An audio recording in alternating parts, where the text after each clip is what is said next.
Greetings, Planeswalkers, and welcome back to the channel. Today we're diving into a deck that's infamous for a reason. It's fast, it's brutal, and it's a ton of fun. For you, at least. We're talking about the legendary Nekusar, the Mindrazer. This commander has a simple yet devastating ability. At the beginning of each player's draw step, that player draws an additional card. And here's the kicker. Whenever an opponent draws a card, Nekusar deals 1 damage to them. This means every single card draw from their normal draw to any extra one turns into a painful shock. This is the heart of a Group Slug strategy where we turn a fundamental part of the game, drawing cards, into a weapon. Get ready to watch your opponents take damage just for playing the game, because with Nekusar at the helm, their pain is our pleasure. Nekusar isn't a one-man show. To truly weaponize card draw, we need more effects that punish our opponents for drawing cards. The most classic of these is Underworld Dreams, which simply says whenever an opponent draws a card, they lose 1 life. It's a clean and efficient way to double up on the pain. Next, we have the creature version of this effect in Fate Unraveler, a 3/4 horror that makes our opponents lose 1 life whenever they draw a card. And for a real back-breaking card, we have Spiteful Visions. This enchantment not only makes each player draw an additional card during their draw step, but also deals a damage whenever they draw a card, essentially giving us a second Nekusar effect. And for the most efficient punisher, we have Cataract Parasite, which can deal a damage to each opponent when they draw a card, if we control a red permanent. These cards are crucial for turning every draw into a lethal threat. The core of this deck is wheeling, or forcing everyone to discard their hand and draw a new one. This strategy works perfectly with our commander and our draw punisher cards, allowing us to deal massive bursts of damage. We have some of the best wheels in the game. Wheel of Misfortune is a great and often hilarious inclusion that lets everyone secretly bid on how much damage they're willing to take to get the best outcome from the wheel. Windfall is a classic that makes each player discard their hand and draw cards equal to the greatest number of cards any player discarded. With Nekusar and a few other pieces out, this can deal a huge chunk of damage. We're also running Whispering Madness, which has Cipher, allowing us to cast it again and again from our graveyard. And finally, Molten Psyche can be a game ender, especially if we have a bunch of artifacts out, as it can deal damage to each opponent equal to the number of artifacts we control. Chaining these together is how we'll win the game. While the wheels provide a massive burst of damage, we also want to have a steady stream of card draw to keep the pain flowing. Howling Mine is the quintessential group hug card, making each player draw an additional card at the start of their draw step. Of course, with Nekusar on the field, it's a lot less of a hug and a lot more of a slug.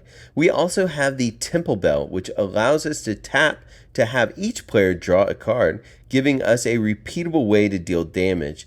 Then there's Font of Mythos, which makes each player draw 2 cards on their upkeep. And for a truly chaotic effect, we have Teferi's Puzzle Box, which makes each player put their hand on the bottom of their library and draw the same number of cards at the beginning of their draw step. This card is a nightmare for opponents trying to set up a specific play, and a dream for us. This deck has some incredible synergies beyond just the basic strategy. Jace's Archivist is a creature that has an activated ability that allows us to discard our hand and draw a new one, making it a repeatable wheel effect on a body. Next, we have the Locust God, a game-ending threat that creates a 1/1 flying insect token whenever we draw a card. With all the extra draws we're doing, we'll have an army in no time. Psychosis Crawler is another all-star, dealing damage to each opponent whenever we draw a card. Not only does it hit everyone, but it also gets bigger as we draw more cards. Finally, we have Waste Not. This incredible enchantment gives us mana, zombies, or cards whenever our opponents discard a card.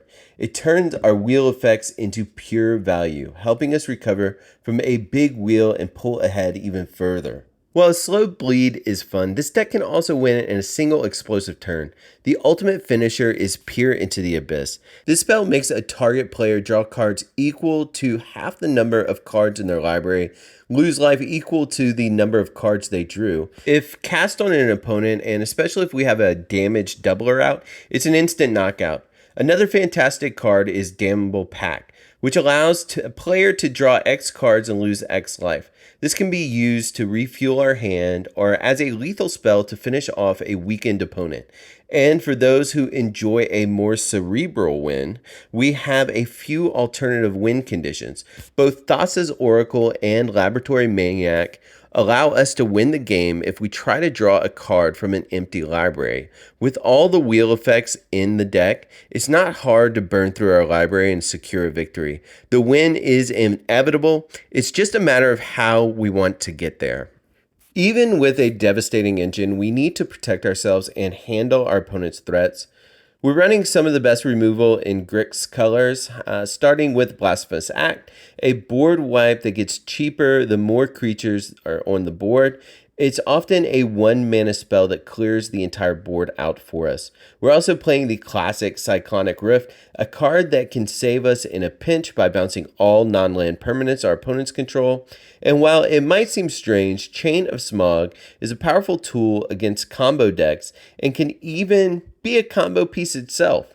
It forces an opponent to discard 2 cards, and they can copy it to hit us back, but they probably won't want to. Plus, it can even set up our graveyard for cards like Underworld Breach.